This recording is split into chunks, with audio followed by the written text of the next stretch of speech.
আসমান বানাইছে আল্লাহ কুন ফায়াকুন বইলা, জমিন বানাইছে আল্লাহ কুন ফায়াকুন বইলা। এটা বিশেষত আমি আলোচক ভাইদের দৃষ্টি আকর্ষণ করে বলছি যে আল্লাহ পাক কোরআনে কারীমের এই আয়াতে যে কথাটা আসছে, ইন্নামা আমরুহু ইযা আরাদা শাইআন আইয়াকুলা লাহু কুন ফায়াকুন, কথাটার মর্ম অনেকেই হয়তো বুঝে না। আল্লাহ পাক বলেন যে আল্লাহ যখন কোনো কিছুর ইচ্ছা করলেন তখন শুধুমাত্র কুন বলছেন। কি বলছেন ভাই? কুন ফায়াকুন, দুইটা এক শব্দ না, দুইটার অর্থ এক নয়। কুন এটার অর্থ হচ্ছে আল্লাহ কোনো কিছুর ইচ্ছা করলে বলছেন তুমি হয়ে যাও, তুমি হয়ে যাও, আসমান হয়ে যাও, জমিন হয়ে যাও, গাছ হয়ে যাও। এটা হচ্ছে আল্লাহ তাআলা নির্দেশ করেছেন কুন দিয়া। কুন ফায়াকুন বইলে আল্লাহ বানাই নাই, মানে আল্লাহর নির্দেশ কুন ফায়াকুন দুইটা না, আল্লাহর নির্দেশ হলো একটা, কুন সাথে সাথে হয়ে গেছে, ওই হয়ে যাওয়াটাকেই ফায়াকুন বলে। এজন্য আল্লাহ পাক কোনো কিছুর ইচ্ছা করলে সাথে সাথে শুধু বলেছেন কুন, আর সাথে সাথে হয়ে গেছে ফায়াকুন। কিন্তু আল্লাহ পাক আপনাকে আর আমাকে বানিয়েছেন খলাকতু বিয়াদাইয়া, নিজের হাত দিয়ে। বলেন না সুবহানাল্লাহ। তাহলে আমরা সমস্ত মাখলুকের শ্রেষ্ঠ না? আল্লাহ পাক আমাদের এই দানকে কবুল করুন, সকলে বলি আমিন। আমাদের এই দানকে অব্যাহত রেখে আল্লাহ পাক আমাদেরকে মহান রবের জান্নাতে একসাথে মিলিত হওয়ার তৌফিক দান করুন, সকলে বলেন আমিন। মুহতারাম হাজিরিন, খুব বেশি লম্বা চড়া করবো না, খুব বেশি লম্বা সময় দেওয়া যাবে না। আমি প্রথমেই যুবক বন্ধুদের, যেহেতু আজকের এই প্রোগ্রামটি যুবক বন্ধুদেরকে ঘিরে, তাদের উদ্দেশ্যে দুই একটি কথা বলেই আমি আমার নির্দিষ্ট আলোচনায় ঢুকে একেবারে সংক্ষিপ্ত সময় একটি আলোচনা করে আমি বিদায় নিব ইনশাআল্লাহ। এই যে আজকের যে যুব সমাজরা সুন্দর একটা আয়োজন করেছে, কোরআনের আয়োজন করেছে, মানুষকে নেকি কামানোর সুযোগ করে দিয়েছে, ঠিক তেমনই ভাবে একটা সময় এই সমাজের যুবকরা মানুষদেরকে গুনাহের সুযোগ করে দিত, ঠিক না বেঠিক? তাহলে আমাদের সমাজরা পরিবর্তন হচ্ছে না? আমি 3 থেকে 4 বছর আগে একটা বক্তব্য দিয়েছিলাম, আমার সেই বক্তব্যটা অনেক ভাইরাল হয়েছিল। আমি সেই বক্তব্যে বলেছিলাম বাংলাদেশের মুসলমান যুবকরা যেভাবে পরিবর্তন হওয়া শুরু করছে, যেভাবে তারা ইসলামের দিকে ধাবিত হচ্ছে, যেভাবে তারা হক্কানি উলামায়ে কেরামদের পিছনে লাগছে, ছুটছে, যেভাবে তারা আল্লামা মামুনুল হক সাহেবের পিছনে দাবিয়ে পড়ছে, এই যুবকরা একটা সময় ইতিহাস সৃষ্টি করবে। এরা ইতিহাস সৃষ্টি করে পৃথিবীর মানচিত্র পাল্টে দিবে, সমাজের মানচিত্র পাল্টে দিবে। 2 বছর পরে, গত বছরের 2024-এর 5 আগস্টে, 36 জুলাই আমার সোনার দামাল কামাল ছেলেরা বাস্তবেই ইতিহাস সৃষ্টি করেছে, ঠিক না বেঠিক? মাথার উপর চেপে বসা দীর্ঘদিনের পাথরের মতো স্বৈরাচার কোনো আঘাতেই হেলে না, দুলে না। কিন্তু বাংলাদেশের যুব সমাজ এরকম বিশাল পাহাড়ের মতো স্বৈরাচারকে বাংলাদেশের বুক থেকে উৎখাত করেছে, ঠিক না বেঠিক? আপনারা ঠিক জুড়ে কর না, তার মানে ঠিক না নাকি? ঠিক। আমি যুবকদেরকে সর্বশেষ এই কথাই বলতে চাই, তোমরা যেই ধারাবাহিকতায় ইনসাফের পক্ষে, হকের পক্ষে, মানুষের মুক্তির পক্ষে মুখ টান টান করে দাঁড়িয়ে আছো, ঠিক এভাবেই যদি বাংলাদেশের যুবকরা সহ গোটা পৃথিবীর যুব সমাজ ইসলামের জন্য রাজপথে নামতে পারে, আগামীর বাংলাদেশ হবে ইসলামের। খুব বেশি দূরে নয় যেদিন শুধু বাংলাদেশ নয়, গোটা পৃথিবীতে আল্লাহর দ্বীন ইসলামের বিজয় হবেই হবে, ঠিক না বেঠিক? আল্লাহ পাক আমার যুবক বন্ধুদেরকে কবুল করুন, সকলে বলেন আমিন। ইসলাম আজ পর্যন্ত এসেছে, ইসলামের পিছনে যুব সমাজের অত্যন্ত গুরুত্বপূর্ণ ভূমিকা আছে। আল্লাহর নবীর সাহাবী হযরত আবু বকর, তিনি যখন ইসলাম গ্রহণ করেন বয়স ছিল মাত্র 36 থেকে 37। হযরত উমর ফারুক রাদিয়াল্লাহু তাআলা আনহু যখন ইসলাম গ্রহণ করেন বয়স ছিল 26। এই সমস্ত আবু বকর, উমর, এই সমস্ত যুবক সাহাবীদেরকে দিয়ে এই দ্বীন ইসলাম আজ পর্যন্ত এসেছে, ঠিক না বেঠিক? আল্লাহ পাক আমাদেরকে এই দ্বীন ইসলামের জন্য আমাদের যুব সমাজকে কবুল করুন, সকলে বলেন আমিন। মুহতারাম হাজিরিন, লম্বা করব না, আমি আপনাদের সামনে আলোচনা করার জন্য কোরআনে কারীমের সূরাত বাকারার 281 নম্বর আয়াত তিলাওয়াত করেছি। এই আয়াতটি একটু ব্যতিক্রম আয়াত। আল্লাহ পাক এই আয়াতটি যখন নাজিল করেন, এই আয়াত নাজিল হওয়ার তাফসীরের ভিতরে এসেছে 9 রাত পর, 9 দিন পর আপনার আমার নবী দুনিয়া থেকে বিদায় হয়েছেন। অর্থাৎ আল্লাহর নবীর উপর কোরআনে কারীমের যত আয়াত নাযিল হয়েছে সমস্ত আয়াতের সর্বশেষ আয়াত হলো এই আয়াতটি। আল্লাহ পাক এই আয়াতটি নাযিল করে গোটা দুনিয়ার মানুষকে একটা গুরুত্বপূর্ণ নির্দেশ দিলেন, সবক দিলেন। মুফাসসিরিনে কেরামগণ আমাদেরকে বলেন, যদি দুনিয়ার কোনো মানুষ আল্লাহ পাক রব্বুল আলামিনের সর্বশেষ এই নির্দেশটা পালন করতে পারে, এই উপদেশটা গ্রহণ করতে পারে, এই সবকটা নিজের মধ্যে ফিট করতে পারে, তাহলে দুনিয়ার প্রত্যেকটা মানুষ এই দুনিয়া থেকেই জান্নাতি মানুষ হয়ে কবরে যেতে পারবে। সুবহানাল্লাহ। আমরা কে কে জান্নাতে যেতে চাই? সবাই কে কে জান্নাতে যেতে চাই? আল্লাহ পাক এই হাতগুলোকে কবুল করুন, সকলে বলেন আমিন। আল্লাহ পাক আমাদেরকে একসাথে আল্লাহর জান্নাতে যাওয়ার তৌফিক দান করুন, সকলে বলি আমিন। মুসলমান বন্ধুরা আমার কথাগুলো খুব মনোযোগ সহকারে শুনবেন।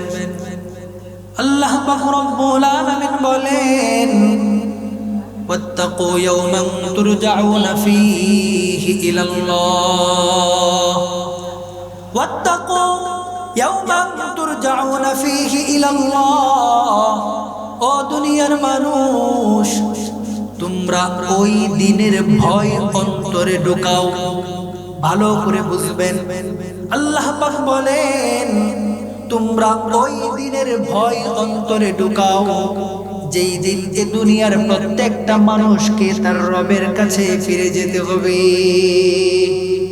বলেন, আমাদের রবের কাছে ফিরে যেতে হবে না? হবে না? কার কার রবের কাছে ফিরতে হবে না? একটু হাত দেখান। কেউ নাই? ফিরতে হবে সবারই নাকি? রবের সামনে যদি ফিরেই যেতে হয়, এবার বলেন দুনিয়ায় কোন কাজ করা দরকার, যেই কাজ রবের কাছে গেলে কাজ দেখে রব খুশি হবে? ঠিক না বেটি?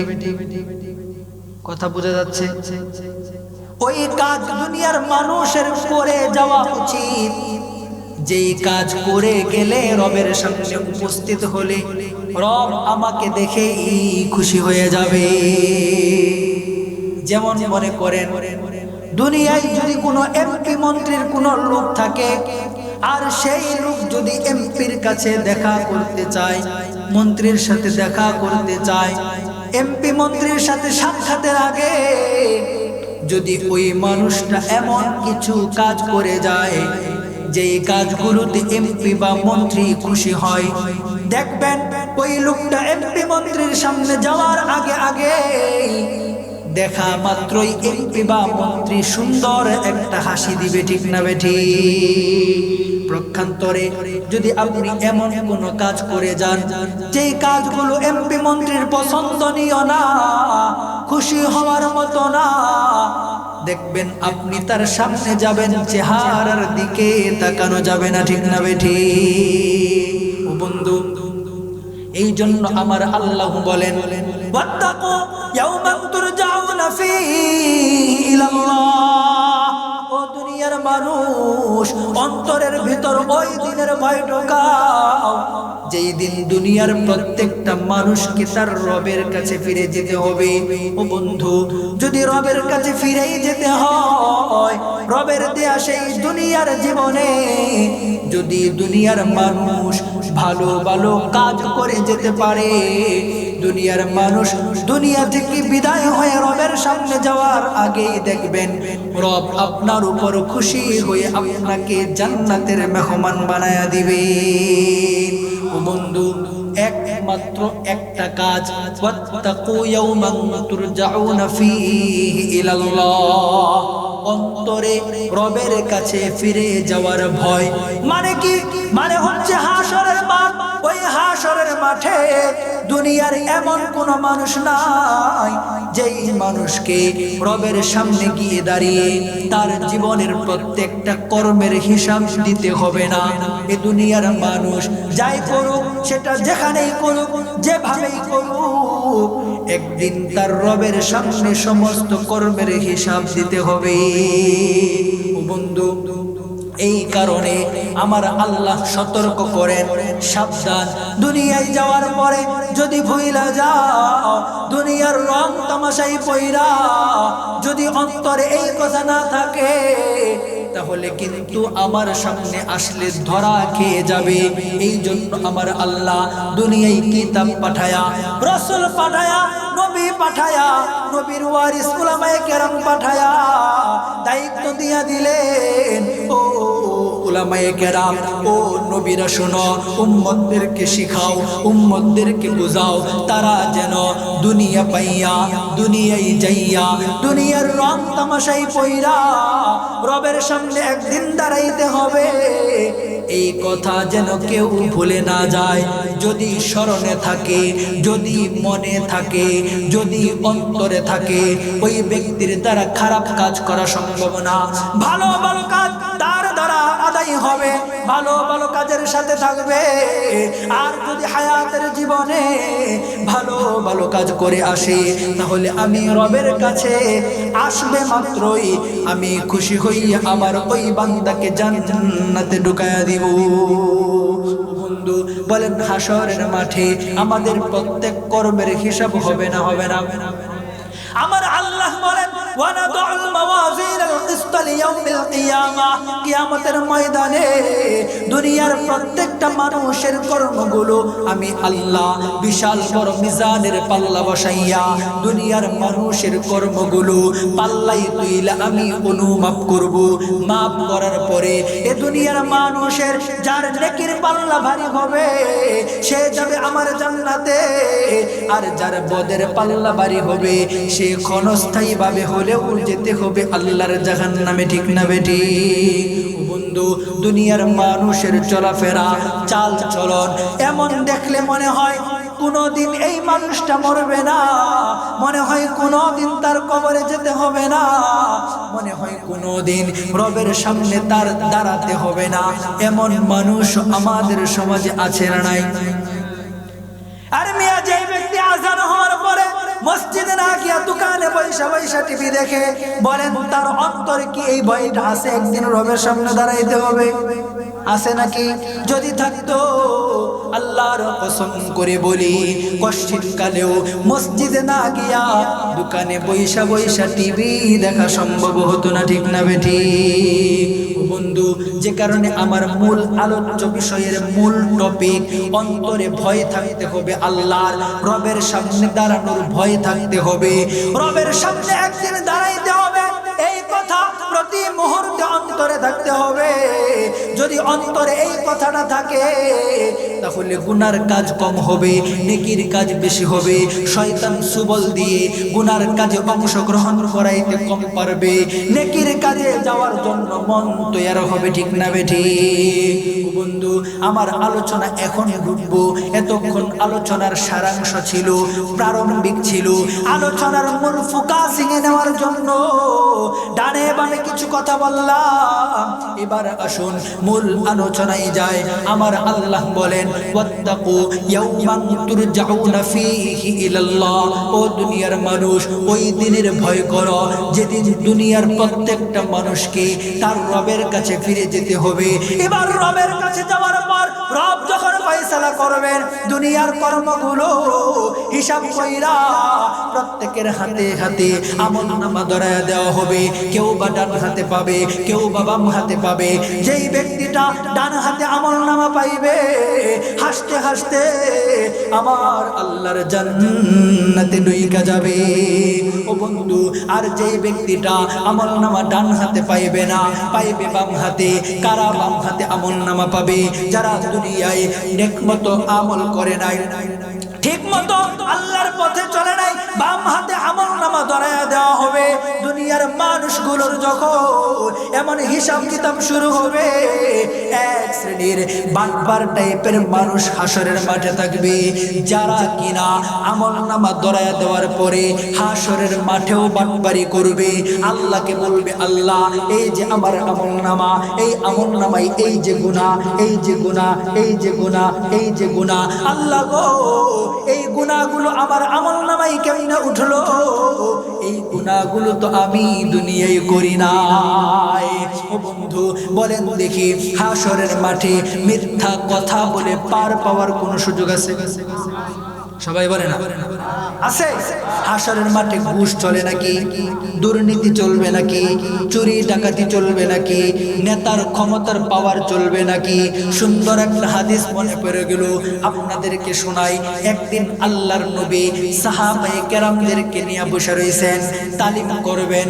এমন সময় রাসূল কারীম সাল্লাল্লাহু আলাইহি ওয়াসাল্লাম হঠাৎ কোনো কারণ ছাড়াই মুস্কি মুস্কি হাসতে লাগলেন। এবার সাহাবায়ে কেরাম একবার নবীর দিকে তাকায়, আর একবার ডানে বামে তাকায়।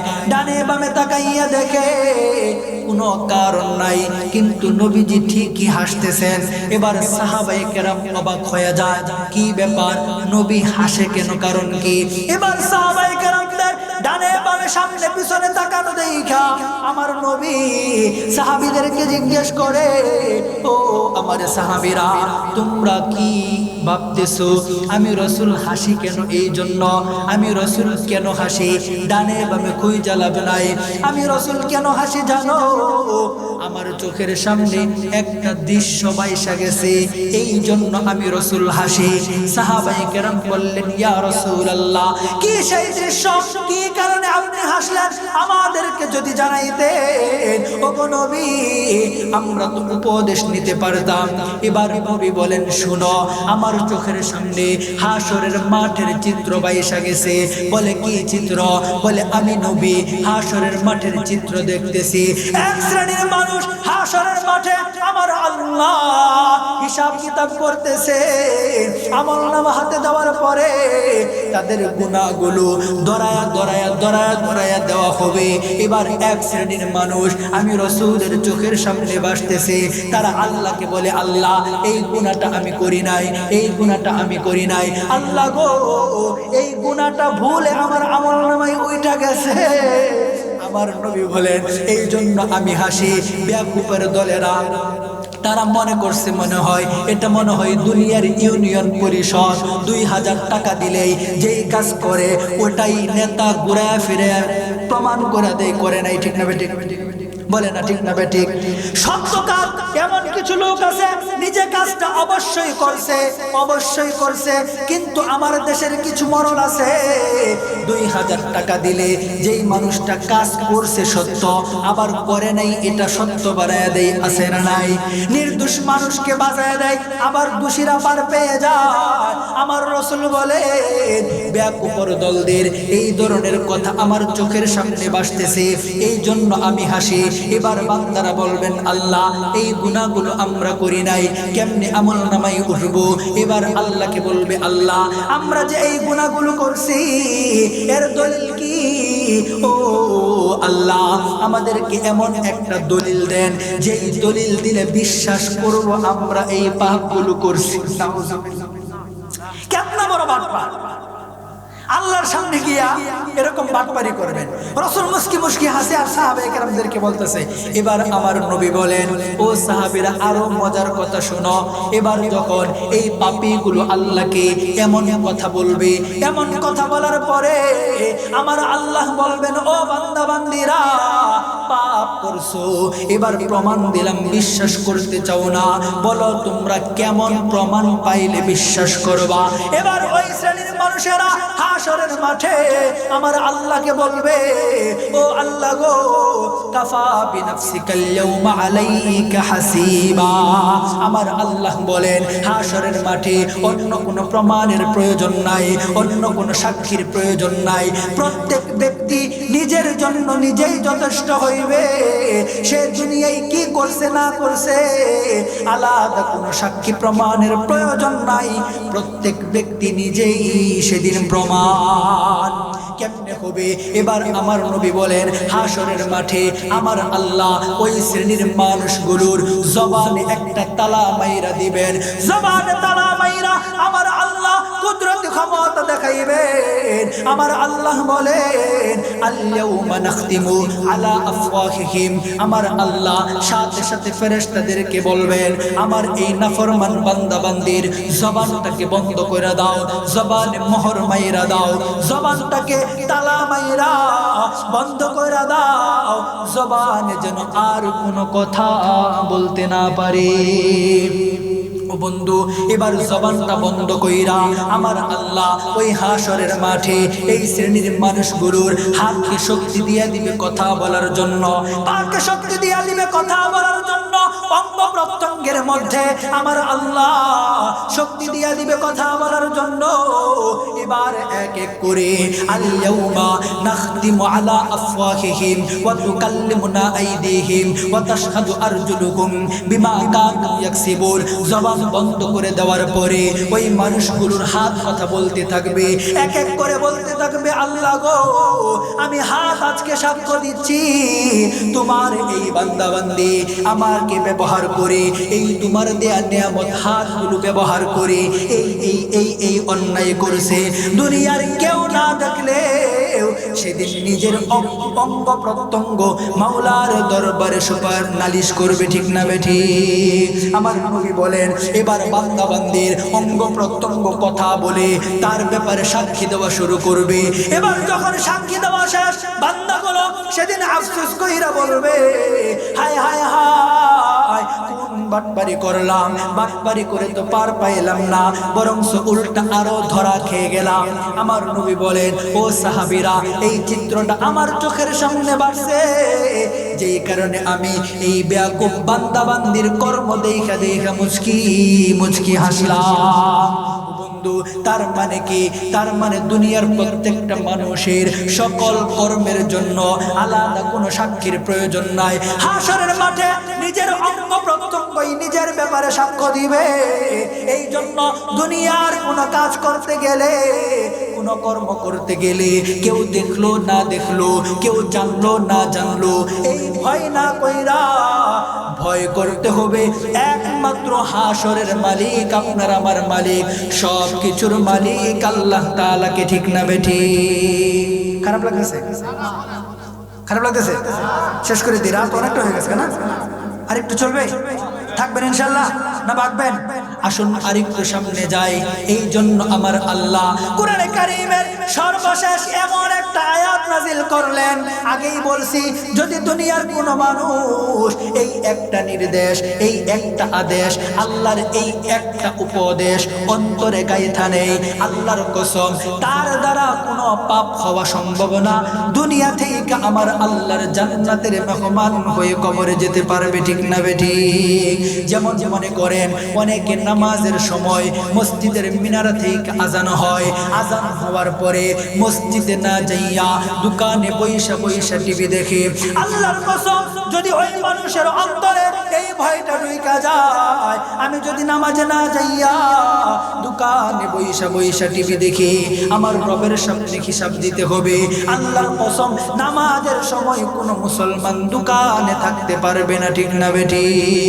যদি দুনিয়ার কোনো বাবা তার অন্তরে এই ভয় ঢুইকা যায়, আমাকে আল্লাহ 3 জন 4 জন 5 জন সন্তান দিয়েছে, সন্তানগুলোর অধিকার যদি আদায় না করি, তাদের হক যদি আদায় না করি, রবের সামনে হিসাব দিতে হবে।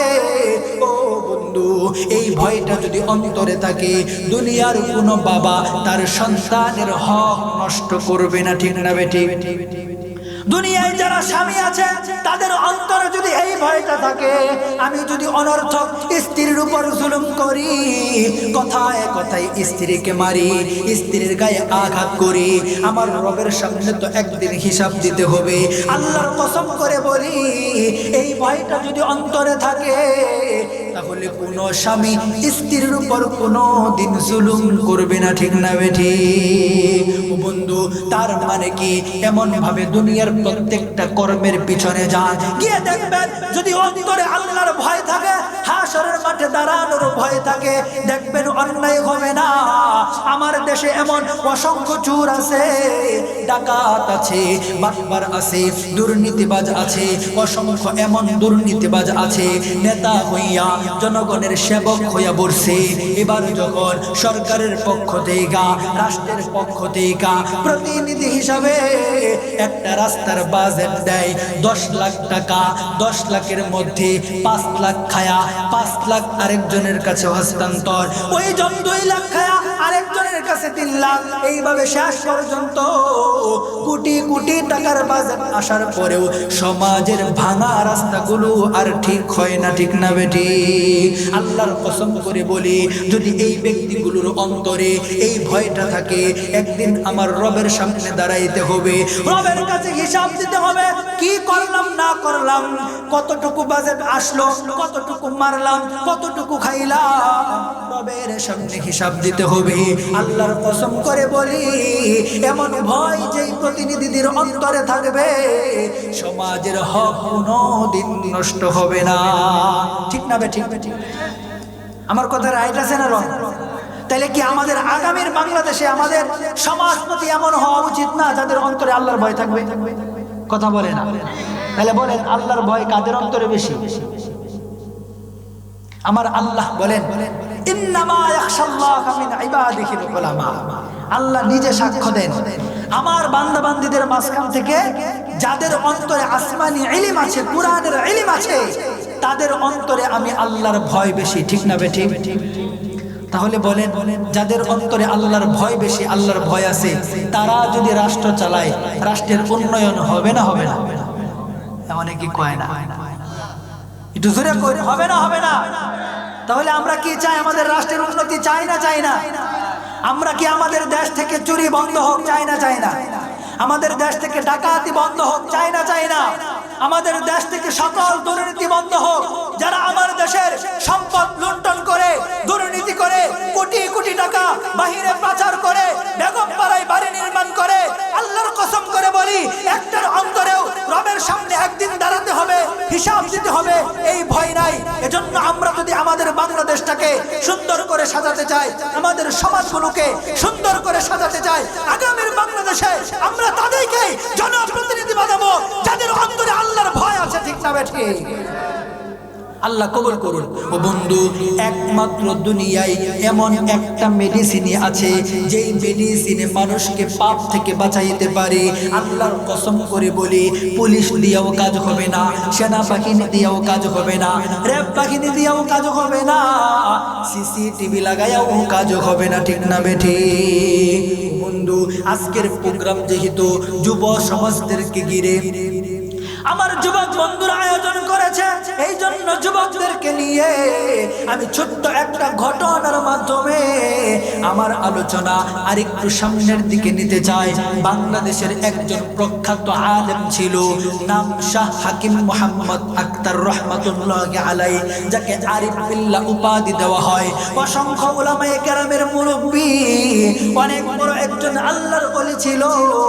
ও বন্ধু, এই আল্লাহর ওলি শাহ হাকিম মোহাম্মদ আখতার রহমাতুল্লাহি আলাইহি একদিন দিনী সফরে, তাবলীগের সফরে ইংল্যান্ড গিয়েছেন। এবার ইংল্যান্ডে যাওয়ার পরে ইংল্যান্ডের প্রবাসী বাংলাদেশী এক বিশাল কাফেলা যুব সমাজ হুজুরের কাছে আসলো।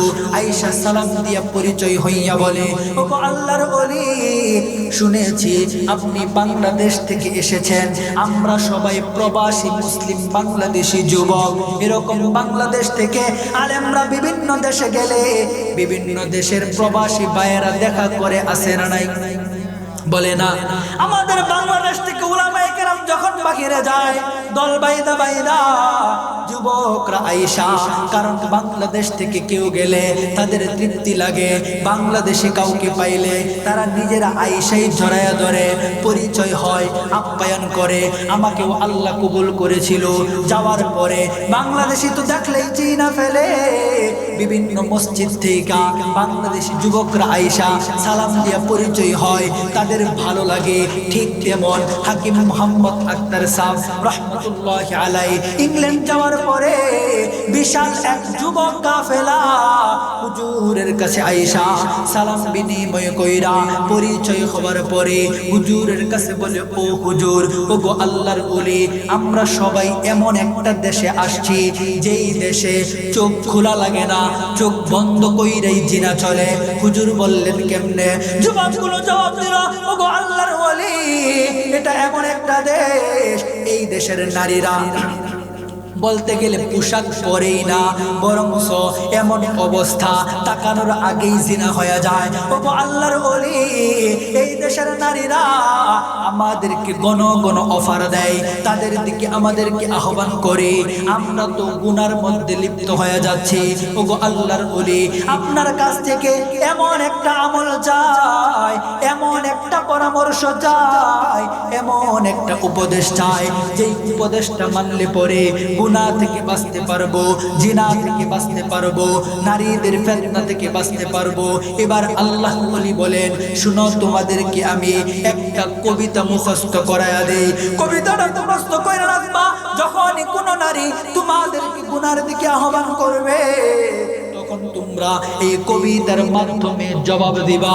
এবার যুবকগুলো বলে, ওগো আল্লাহর ওলি, কি কবিতা মুখস্থ করায়া দেন। এবার আল্লাহর ওলি বলে, শুনো, উর্নে কাহা, তোমরা বলবা নো প্লিজ, তোমরা না করবা, তোমরা তাদেরটাকে সাড়া দিবা না। এবার তোমরা যখন এই কথা বলবা, উসনে কাহা কিয়া ওয়াজা কিয়া হুয়া, তারা দ্বিতীয়বার আবার তোমাদেরকে বলবে। কারণ কি, দুনিয়ার শত শত পুরুষ আমাদের পাওয়ার জন্য পাগল, আমাদের দিকে তাকাইবার জন্য পাগল। বাংলাদেশের রোডে ঘাটে মাঝে মধ্যে দেখা যায়, যদি একটু সুন্দরী কোনো একটা রমণী রাস্তায় চলাচল করে, অনেক রিক্সাওয়ালা মুরব্বী বয়স 60, দেখবেন রাস্তা থইয়া ওদিকে তাকায়া থাকে। আছে না নাই? আছে না নাই? মাঝে মধ্যে লক্ষ্য করে একটু দেখি, মাঝে মধ্যে কই, এই যে বুড়া বেড়া বয়স 80, আমার মনে হয় না যে সে কিছু করতে পারবে, তারপরে আগ করে ছায়াতে। আছে না নাই? আচ্ছা, এটা একটা অভ্যাস, গুনার দিকে ধাবিত। এবার আল্লাহর ওলি বলেন, তারা তোমাদেরকে আবার বলবে, ও মিয়া, দুনিয়ার সকল পুরুষরা আমাদের দিকে তাকাইবার চায়, আমাদেরকে পেতে চায়, আর আমরা তোমাদেরকে ডাকি, কি কারণে আসবা না বলো। এবার আল্লাহর ওলি বলে, তুমনে কাহা খৌফে খুদা, তখন তোমরা জবাব দিবা, তোমরা যে আমাদেরকে ডাকো, ও সুন্দরী, তুমি যে আমাকে ডাকো, দুনিয়ার কোনো ভয় না তোমাদের কাছে যাইতে, আমরা বিশ্বাস করি, জানি কোনো সমস্যা নাই, পুলিশেও ধরবে না, সেনাবাহিনীও ধরবে না, র্যাব বাহিনীও ধরবে না। তবে শুনো, আমাদের অন্তরে খৌফে খুদা, আল্লাহ তাআলার ভয়। আল্লাহর ওলি বলেন, তোমরা এই আমলটা করবা, এই উপদেশটা মাইনা লও। তোমরা যদি ওই আল্লাহর ভয়টা অন্তরে রাখতে পারো, তাহলে দেখবা কোনো গুনাহ তোমাদের দ্বারা হবে না।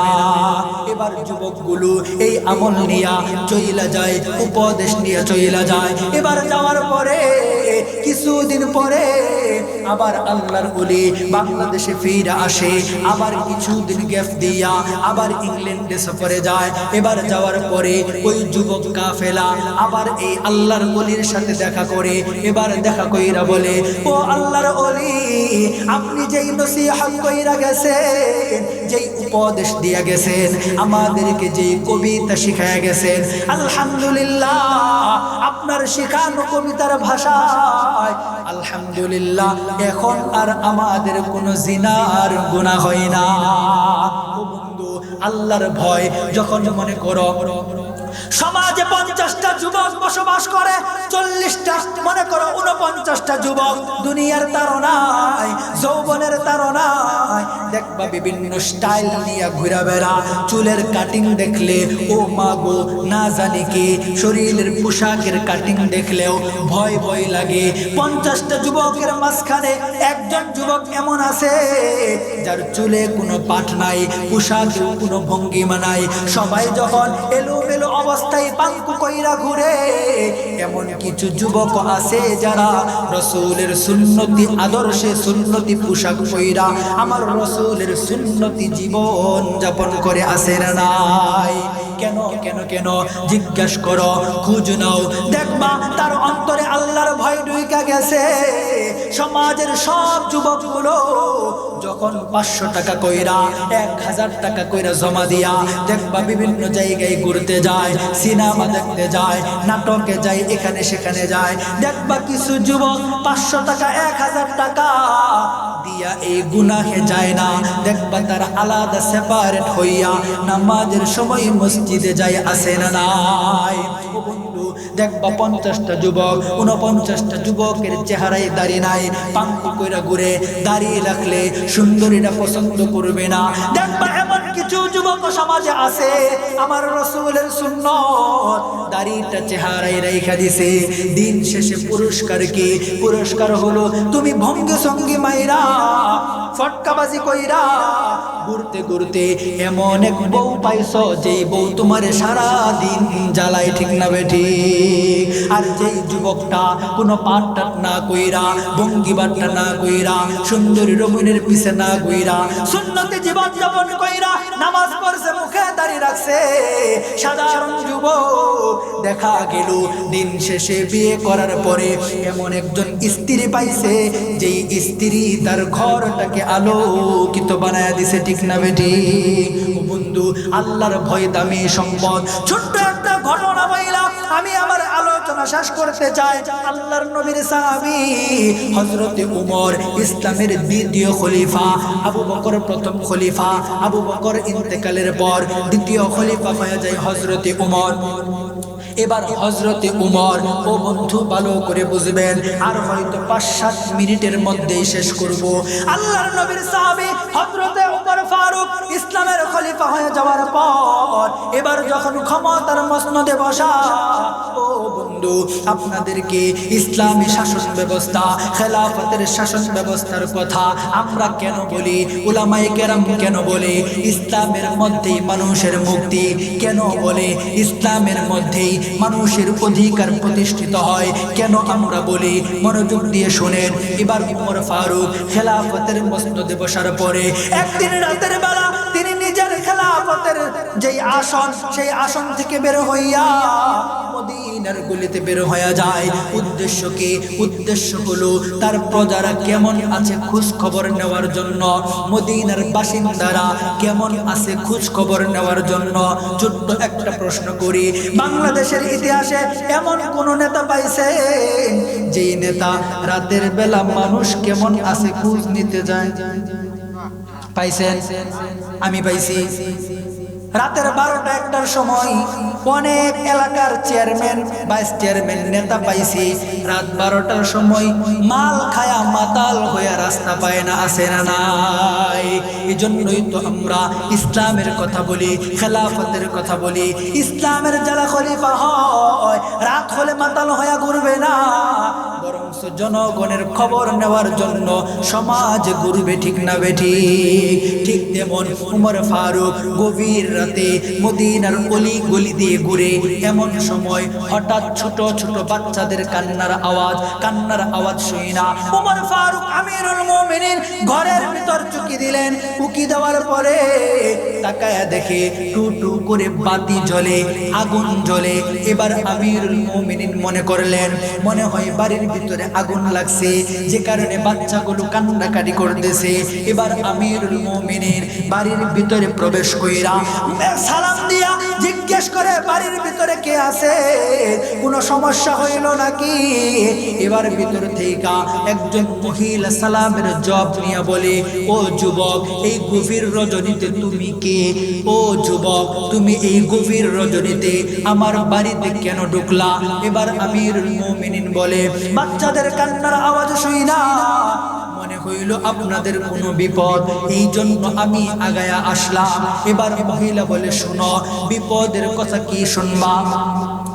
এমন একজন খেলাফতের মসনদে লোক বসছে, আমার স্বামী একজন যোদ্ধা, আমার স্বামী দিন বিজয়ের জন্য জিহাদে যাইয়া শহীদ হয়ে গেছে, 2টা বাচ্চা রেখে গেছে।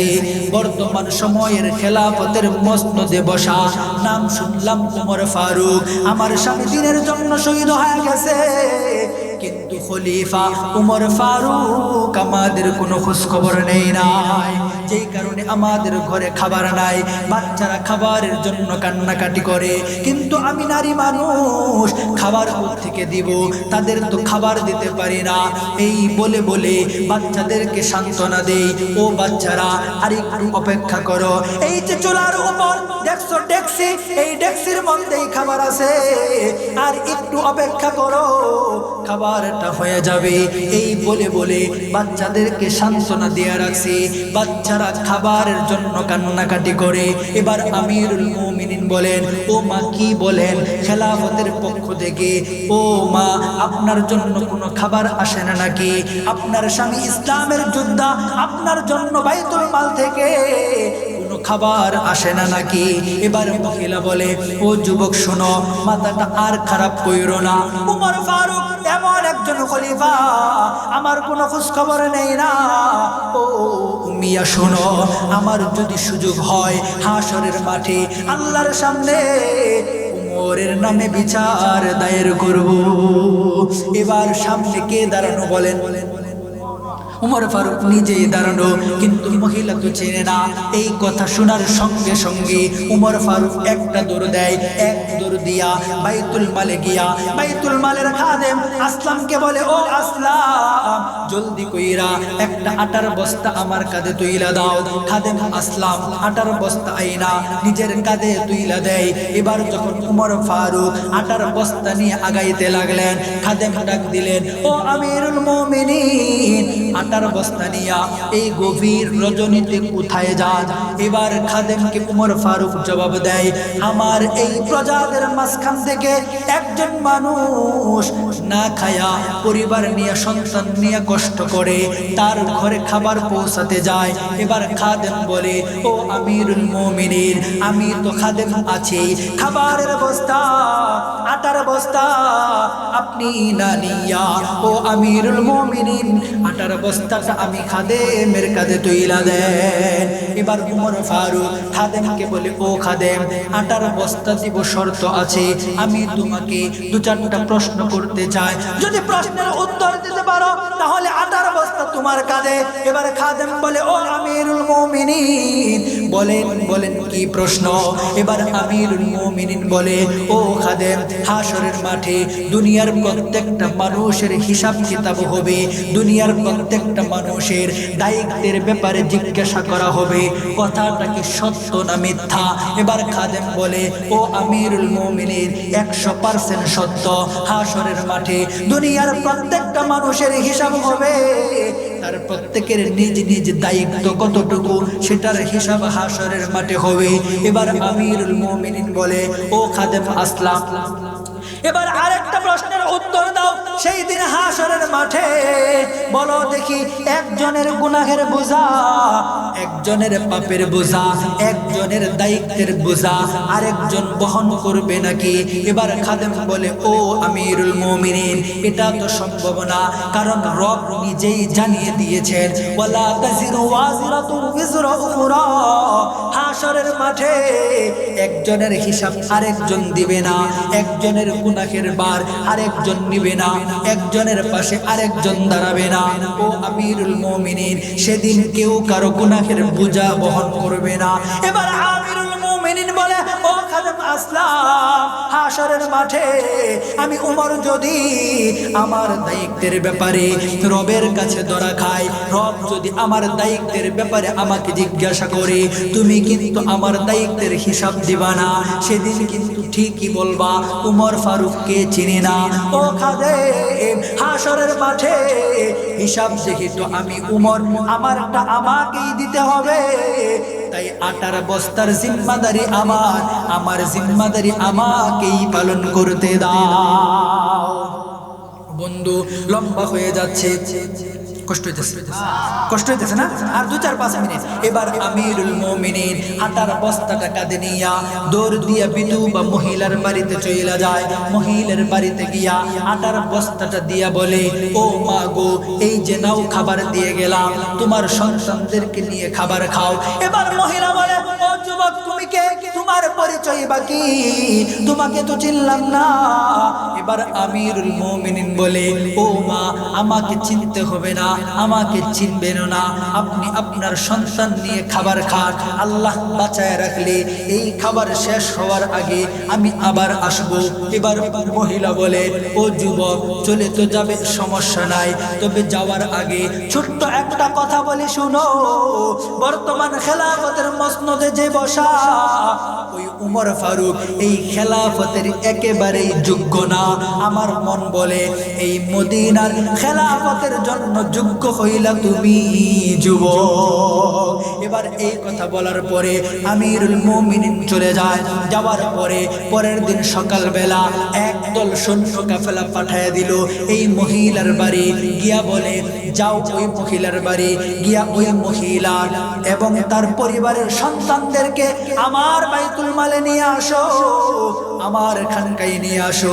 এবার যখন সৈন্য কাফেলা ওই মহিলার বাড়িতে যায়, যাওয়ার পরে বলে আপনাকে খলিফাতুল মুসলিমিন সালাম জানাইছে, আপনাকে যাওয়ার কথা বলছে, চলেন দরবারে যায়। মহিলার সঙ্গে সঙ্গে মাথা নষ্ট, হায় হায় হায়, গত রাতে না জানি কার কাছে কি বললাম, মনে হয় খেলাফতের মসনদে উমর ফারুকের দরবারে আমার নামে বিচার চইলা গেছে। এই ভয় কইরা কইরা সৈন্য কাফেলার সাথে কাঁপতে কাঁপতে আমিরুল মুমিনিনের দরবারে আয়েশা যায়। এবার যখন আমিরুল মুমিনিনের দরবারে আয়েশা যায়, মনে মনে চিন্তা করে কাল রাতে যা কইছি এখন তো খবর আছে, না জানি কি করে মাইরা তো থইতো না, ঠিক না বেঠিক? বর্তমান সমাজের নেতাদের আশেপাশের কারো ব্যাপারেও যদি কিছু বলেন, দেখবেন একটা গোপন টর্চার সেলে নিয়ে সাইজ করব। কথা বলেন, ঠিক না বেঠিক? কিন্তু আমিরুল মুমিনিন মহিলাকে যখন নিজের দরবারে নিয়ে গেলেন, মহিলা তো মনে মনে টেনশন, না জানি কি করে। এবার আমিরুল মুমিনিন সামনে আসছে, মহিলাও সামনে। এবার আমিরুল মুমিনিন একদিক থেকে মহিলা ভয়ে ভয়ে কাঁপে, অন্য দিক থেকে আমিরুল মুমিনিন উপস্থিত সামনে দাঁড়ায়া সবাইকে সাক্ষী রাখা নারীটাকে বলে, ও মা, তোমার স্বামী জিহাদে গিয়ে দিন বিজয়ের যুদ্ধে গিয়ে শহীদ হয়েছে, আমার দায়িত্ব ছিল তোমার খোঁজ খবর নেওয়ার। ও মা গো, আমি ঠিক মতো দায়িত্ব পালন করতে পারি না, আজকে এই সবার সামনে আমার দরবারে তোমার কাছে আমি মাফ চাই। মা গো, আমাকে মাফ করে দাও, আমার আল্লাহর কাছে আমার নামে বিচার দিও না। সুবহানাল্লাহ কইলেন, মনে হয় মজা লাগতেছে না? বুঝতেছেন না মনে হয়? আচ্ছা বলেন, এই যে বিধবা নারী সৈন্য কাফেলা দিয়ে ডাকায়া নিয়ে নিজের দরবারে দাঁড় করায়া আমিরুল মুমিনিন অর্ধজাহানের বাদশা কই মহিলারে সাইজ করবো, সাইজ না কইরা আর উল্টা মহিলারতে মাফ চায়। উচিত কি ছিল সাইজ করা না? কি বলে না? আরে কয় না? আপনি আপনার এলাকার কোন নেতার ব্যাপারে কিছু কয়ে দেখেন, নিয়ে মাফ চাইবো? আপনারা বুঝতেছেন না মনে হয়? মনে করেন কোন একটা নেতারে নিয়ে কিছু কইছেন, পরে আপনারা ডাইকে নিয়ে কইবো যে আমরা মাফ করে দিও, বলেছি, কি করব? কইন না কি করব? এই যে 4-5 দিন আগে নতুন একজন অতিথি আইছে বাংলাদেশে, নাম হচ্ছে তারেক রহমান সাহেব। তিনি বাংলাদেশে আসার পরই কোনো একটা যুবক হয়তো কোথায় যেন ওনাকে নিয়ে কি মন্তব্য করছে, সাথে সাথে পুলিশ গিয়ে ধরে লইয়া পড়ছে। পরে অবশ্য তারেক রহমান সাহেব নিজেই বলছে, মত প্রকাশের স্বাধীনতা আছে, আমার ব্যাপারে কারো কোনো কিছু বলার থাকতেই পারে, বলবে, তাকে গ্রেফতার না করে ছেড়ে দেন। ধন্যবাদ জানাই এরকম সুন্দর পদক্ষেপের জন্য। আমাকে নিয়ে কারো একটা মন্তব্য থাকতেই পারে, সে তাই বলে কি সে তার মত প্রকাশ করতে পারবে না? কথা বলে না, পারবে না? পারবে। তো যে কথাটা বলছিলাম, আমিরুল মুমিনিন উল্টা মহিলার কাছে মাফ চায়। দুনিয়ার সকল নেতার চিত্র ভিন্ন আর আমিরুল মুমিনিনের চিত্র ভিন্ন।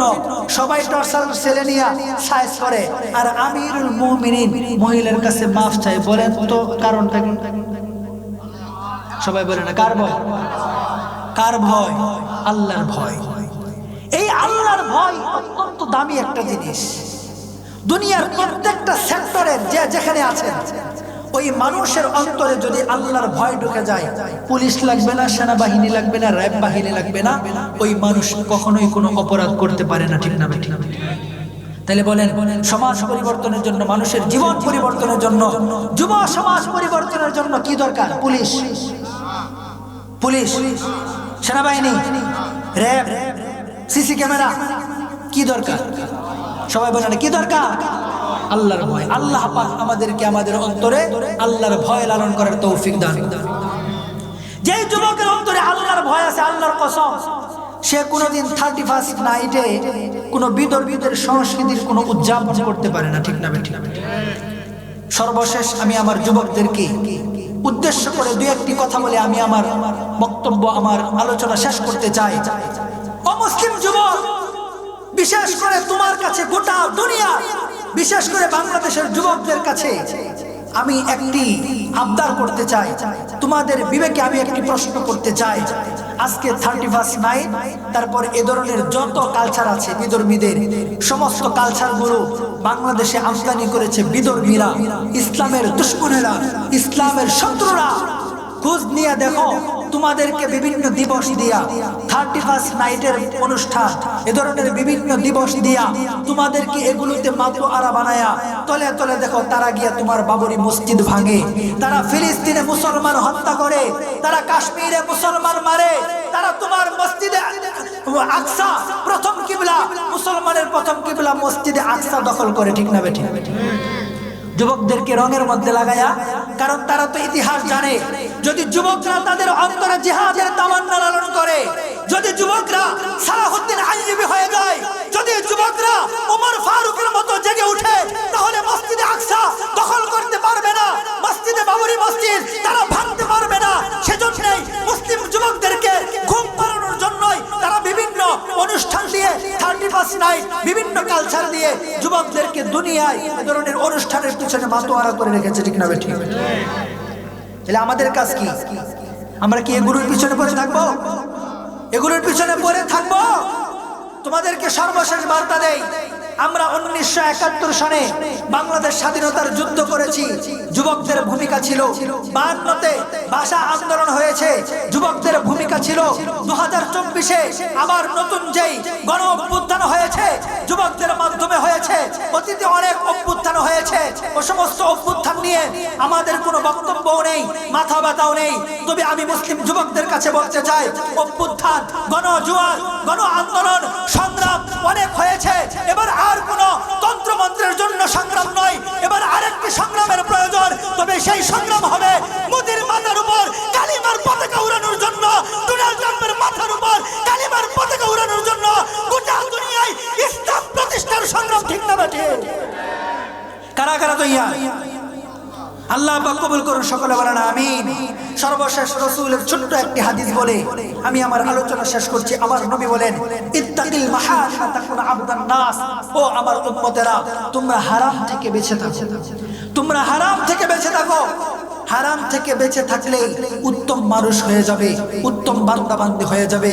মুহতারাম হাজিরিন, আল্লাহর কসম করে বলি, কোন মানুষ, কোন ঈমানদার ততক্ষণ হারাম থেকে বাঁচতে পারবে না যতক্ষণ তার অন্তরে আল্লাহর ভয় সৃষ্টি না হবে। ঠিক না বেঠিক? তাহলে আমরা আমাদের প্রত্যেকটা কর্মে, প্রত্যেকটা কাজে আল্লাহর ভয় রাখতে পারবো ইনশাআল্লাহ। আমার আল্লাহ বলেন, ওয়াত্তাকু ইয়াওমান তুরজাউনা ফীহি ইলাল্লাহ। ওই দিনের ভয় রাখবা যেদিন তোমাদেরকে তোমাদের রবের কাছে ফিরে যেতে হবে। তবে সাথে আরেকটা কথা শুনো, ইয়াওমান তুরজাউনা ফীহি ইলাল্লাহ সুম্মা তুওয়াফা কুল্লু নাফসিন মা কাসাবাত ওয়া হুম লা ইউজলামুন। তোমরা দুনিয়া থেকে যা করে যাবে সেদিন তাই পাবে। আল্লাহর পক্ষ থেকে তোমাদেরকে কোনো কিছুই বাড়িয়ে দেওয়া হবে না। আবার সেদিন এই কথা বইলো না যে আল্লাহ এটা তো করি নাই, এটা করি নাই, এটা করি নাই, অটোমেটিক উঠে গেছে। নাকি বলেন? আমরা দুনিয়ায় কোনো পাপ করি না, আল্লাহ ওটা চাপায় দিবেন। আবার এমন কোন নেকির কাজ করছি সেটা আল্লাহ মাইনাস করে দিবেন না। আল্লাহ পুঙ্খানুপুঙ্খানু প্রত্যেক মানুষের যা কর্ম তাই সেদিন আল্লাহ তাআলা আমাদেরকে ধরায়া দিবেন।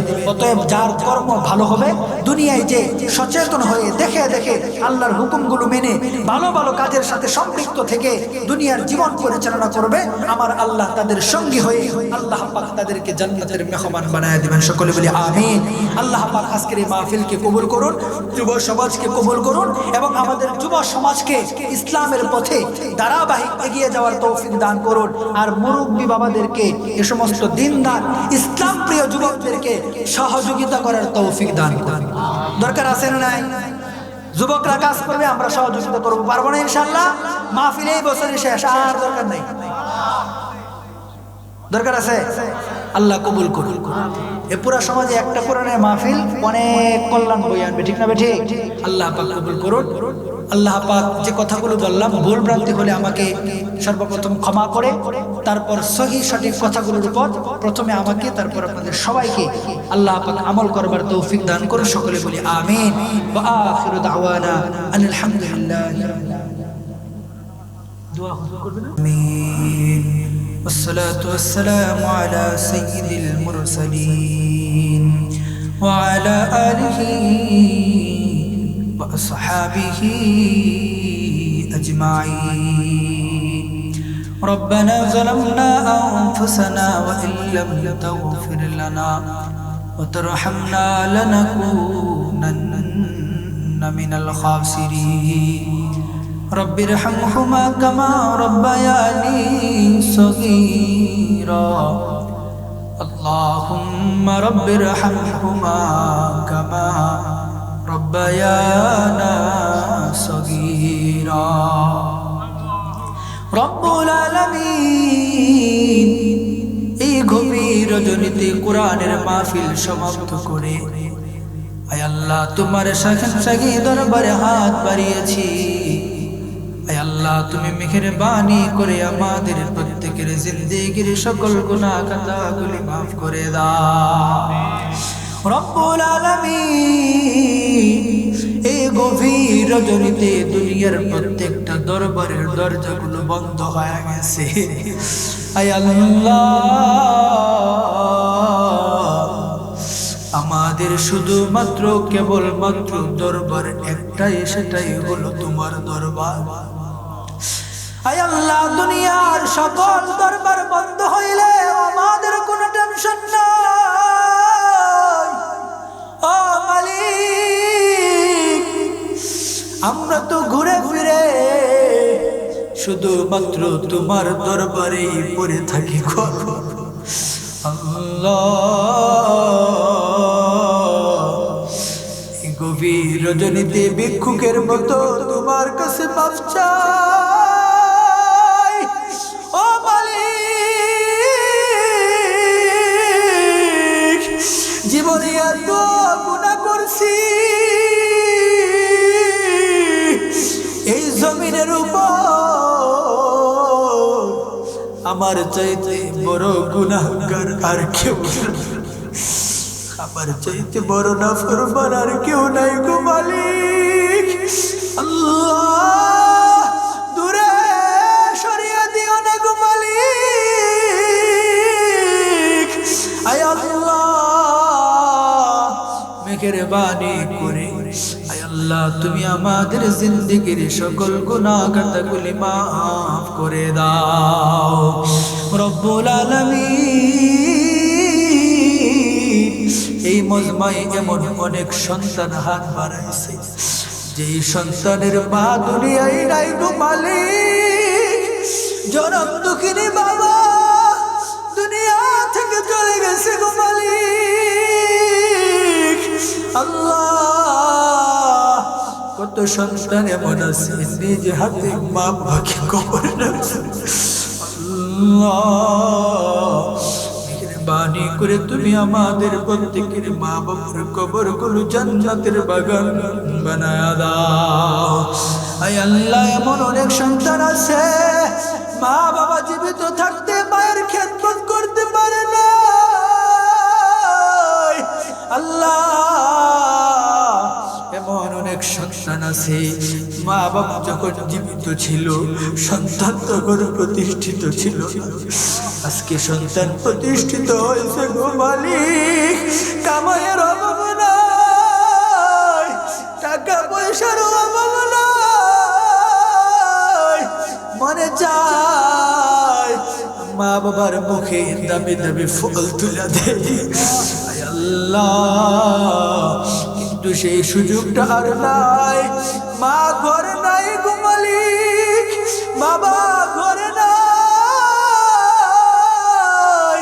আল্লাহ তুমি এমন দুঃখিনী সন্তানগুলোর মনের আরজিকে কবুল করে আয় আল্লাহ বাবা হারা মা হারা সন্তানের কলিজাগুলো তুমি মা বাবাকে জান্নাতের মেহমানদারি দিয়ে ঠান্ডা করে দাও আয় আল্লাহ অত্র এলাকার অসংখ্য মুরব্বীরা দুনিয়ার বুক থেকে বিদায় নিয়েছে আয় আল্লাহ মেহেরবানি করে সবাইকে মাফ করে দাও আজকের এই মাহফিলের যত নেক আছে গো মালিক সমস্ত নেকের অংশ আল্লাহ অত্র এলাকার সকল মুরব্বীদের কবরের ভিতরে পৌঁছায় দাও। আল্লাহ যারা অসুস্থ আছে তুমি শেফা দিয়ে দাও। এইখানে অনেকে হাত বাড়াইছে মালিক, কার মনের কি চাওয়া ও মালিক, দুনিয়ার কেউ না জানলেও তুমি তো সব জানো। আল্লাহ তুমি প্রত্যেকের মনের নেক মাকসাদগুলো পূরণ করে দাও। আয় আল্লাহ যাদের রিজিকের অভাব রিজিকে বরকত দিয়ে দাও। যে সমস্ত যুবক বন্ধুদের চাকরি নাই আল্লাহ, বেকারত্ব জীবন সমাজের জন্য অভিশাপ, আল্লাহ তুমি আমার বেকার যুবক ভাইদের হালাল রিজিকের ব্যবস্থা করে দাও। আয় আল্লাহ যার যা চাওয়া পাওয়া সমস্ত জরুরতগুলি তুমি পূরণ করে দাও। আয় আল্লাহ আমার নানি জান অসুস্থ, আল্লাহ আমার নানি, আয় আল্লাহ যার মহাব্বত যার শাসনে আলেম হয়েছি, মানুষের সামনে কোরআনের কথা বলি, আজ পর্যন্ত যার মুখে সর্ব অবস্থায় নাম থাকে, আল্লাহ গো মেহেরবানি করে তুমি আমার নানিজানকে পরিপূর্ণ সুস্থতা নসিব করে দাও। আল্লাহ দীর্ঘনেক হায়াত দিয়ে দাও। আয় আল্লাহ যে যুবক বন্ধুরা তোমার কোরআনের আয়োজন করছে, আল্লাহ দুনিয়ায় গুনাহ ছাড়া কেউ না, সবারই টুকটাক গুনাহ আছে, অপরাধ আছে, নাফরমানি আছে। আল্লাহ তবে তুমি আমার যুবক বন্ধুদের আজকের এই কোরআনের আয়োজনটাকে নাজাতের উসিলা হিসাবে কবুল করে নাও। আয় আল্লাহ যারা বুদ্ধি দিয়ে সহযোগিতা করেছে, অর্থ দিয়ে সহযোগিতা করেছে, পরামর্শ দিয়ে সহযোগিতা করেছে, দান করেছে, আল্লাহ সকলের দানগুলো বুদ্ধি পরামর্শগুলোকে কবুল আর মঞ্জুর করে নাও। আয় আল্লাহ বিশেষ করে মালিক আমাদের জনাব মামুনুর রশিদ খান ভাই, আল্লাহ তোমার বান্দা বান্দীদের অধিকারের লক্ষ্যে মানুষের ঘরে অধিকার পৌঁছায় দেওয়ার জন্য হযরত উমরের আদর্শে, মুহাম্মদুর রাসূলুল্লাহ সাল্লাল্লাহু আলাইহি ওয়াসাল্লামের আদর্শে জনপ্রতিনিধির তালিকায় নাম লেখাইছে। আল্লাহ তুমি ভাইজানকে তোমার বান্দা বান্দীদের খেদমতে কবুল আর মঞ্জুর করে নাও। আয় আল্লাহ জনগণের সেবা করার তৌফিক দাও, মানুষের অধিকার প্রতিষ্ঠিত করার তৌফিক দাও। আয় আল্লাহ সর্বশেষ তোমার কাছে ফরিয়াদ মালিক, আয় আল্লাহ আমাদের কার না কার কখন জানি কখন মরণ চলে আসে। আল্লাহ এই অবস্থায় যদি মারা যায় ও মালিক নিঃসন্দেহে জাহান্নামের আসামি হয়ে যাইব। সর্বশেষ তোমার কাছে বারংবার জীবনের সকল গুনার জন্য মাফ চাই, তওবা করি।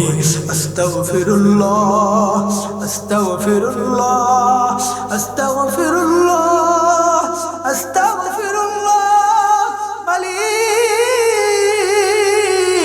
জীবনে অনেক নাফরমানি করছি, নামাজ ছাড়ছি, গুনাহ করছি, মানুষের হক নষ্ট করছি, অন্যায়ভাবে মানুষের উপর আঘাত করছি।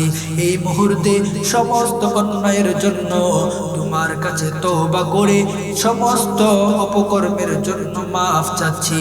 আল্লাহ তুমি আমাদের তওবা মঞ্জুর করে আমাদের জিন্দেগীর সকল গুনাহ খাতাগুলি মাফ করে দাও।